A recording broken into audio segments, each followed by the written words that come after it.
It gives me great pleasure now to introduce to you the CEO of the United States Studies Centre at the University of Sydney, Professor Bates Gill. John? Great. Thanks so much. Thank you so much, John. In addition to being a leading journalist and presenter on the ABC, John has been with us at the U.S. Studies Center as a research associate since 2010. All of you who know him recognize his great enthusiasm for and awareness and knowledge of the intricacies of U.S. politics, and we're very fortunate to have him teaching a course for us at the U.S. Studies Center on U.S. campaign politics and media. So thanks very much, John, for being our MC for today and for tonight. And let me extend a warm welcome then to everyone here for what's going to be, I'm quite sure, a very thought-provoking and informative day. A special welcome to the U.S. Ambassador to Australia, the Honourable John Barry, as well as to members of Parliament who have joined us here, both past and present, representatives of the Diplomatic Corps, a great turnout. We thank you very much for being here. All of our panelists and presenters, many of you have come a long, long way from the United States.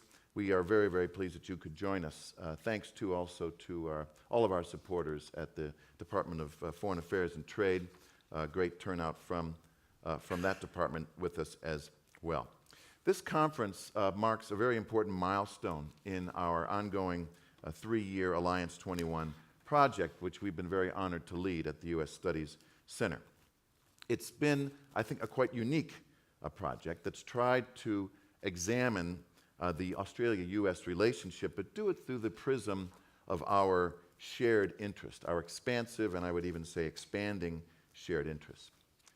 This project has been led by the Honourable Robert Hill, as well as by Professor Jeffrey Garrett, and with their leadership, Alliance 21 has brought together hundreds of Americans and Australians in events and fora on both sides of the Pacific, not just to look at defense and security, but to look, as I said, across the full spectrum of our relationship.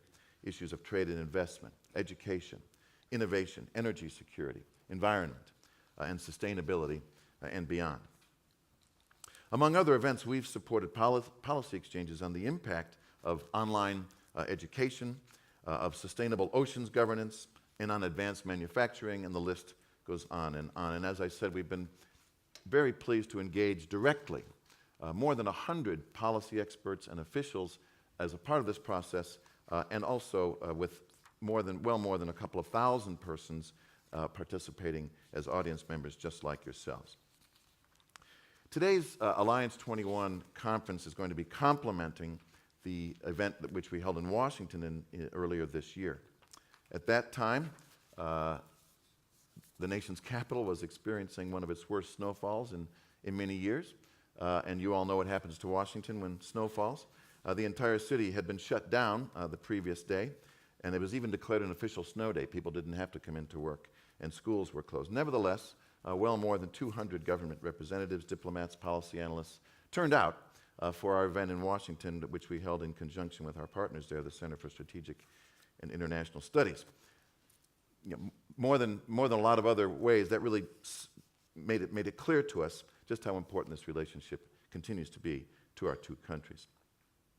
We're also very pleased that the Alliance 21 event today has coincided with the recent visit of the Prime Minister to Washington, D.C. When U.S. President Barack Obama met with the Australian Prime Minister Tony Abbott in Washington last week, I think it was quite clear just how important the Asia-Pacific region is as a focus for these two leaders' discussions. And as at the Alliance 21 conference in Washington earlier this year, today's event is going to be looking at the Alliance in the context of the great changes that have occurred and which continue to occur across Asia. How are these important challenges and opportunities before us going to affect how the U.S.-Australia relationship moves ahead across issues of business, manufacturing, defense ties, regional trade, investment, and the like? We're going to be talking about the Trans-Pacific Partnership today. We'll be talking about our relationship with key partners in the region, such as ASEAN and with China. All of us, then, are very, very proud to be able to bring these issues to the fore, to have the type of participation that this esteemed audience represents, to talk about these issues and underscore the importance of the U.S.-Australia relationship, the importance of understanding and being clearer about our relationship with the United States, which is precisely the mission of the U.S. Studies Center. Looking ahead for the center, our goal is to become one of the leading academic institutions in the world, focusing on the United States. And the education and the research which is being carried out by our academic staff, from an examination of U.S. foreign policy, the U.S. approach to international law, ideology of Ronald Reagan, a host of academic issues, I think are helping establish ourselves as a strong academic institution, as well as one that has the kind of convening power that we see before us today.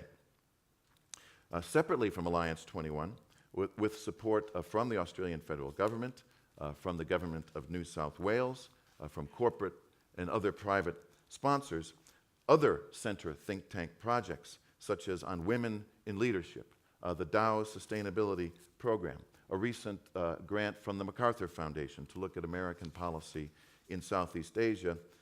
We are working across a range of various policy-related issues, not just in relation to the Alliance 21 program.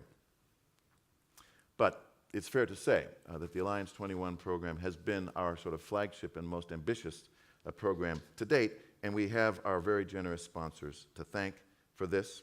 In addition to the Australian government, please let me acknowledge the great support for this work that we've received from a number of corporate sponsors, including Dow, Chevron, ConocoPhillips, GE, News Corp, Visi, Morgan Stanley, and Raytheon. And together, they have really are the ones who helped make this all possible. I wonder if you wouldn't mind just joining me in thanking our sponsors.